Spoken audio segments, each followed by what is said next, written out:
সাদেক হোসেন জানতে চেয়েছেন আগামীকাল জুমার নামাজ কি জামাতে আদায় করা যাবে, আপনি কোথায় আছেন, কোন জায়গায় অবস্থান করছেন, এর উপরে বিষয়টি ভ্যারি করবে।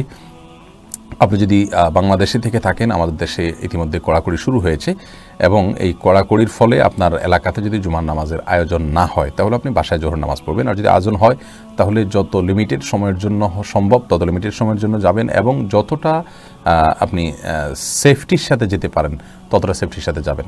আর যদি আপনার এলাকাতে জুমার নামাজের আয়োজন হয় কিন্তু আপনি জামাতে শামিল হওয়াটা সেফ মনে করছেন না, তাহলে বাসায় জোহর নামাজ আদায় করবেন, আপনার নামাজ হয়ে যাবে ইনশাআল্লাহ বিইذনিল্লাহ।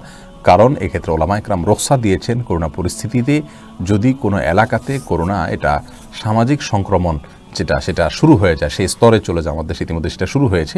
আর মসজিদে জামাতে গেলে আপনি সেই সংক্রমণের ভয় করছেন, আপনার থেকে অন্য কেউ অথবা অন্য কারোর থেকে আপনি সংক্রমিত হওয়ার চিন্তা করছেন বা আশঙ্কা করছেন, এরকম যদি হয় তাহলে সেক্ষেত্রে আপনার জন্য অবশ্যই জায়েজ হবে বাসায় জোহর নামাজ আদায় করা। তবে অর্থাৎ এটা আপনার জন্য রুখসাত আর আজিমত হলো আপনি মসজিদে যদি সালাত আদায় করেন তাহলে সেক্ষেত্রে যত প্রকার নিরাপত্তার জন্য পদক্ষেপ হতে পারে সেগুলো গ্রহণ করে আপনাকে আসতে হবে, বাসায় উজু করে আসবেন, শুধু ফরজটা পড়ে খুতবা শুনে ফরজটা পড়ে আপনি চলে যাবেন এবং বাকি নামাজ বাসায় গিয়ে পড়বেন।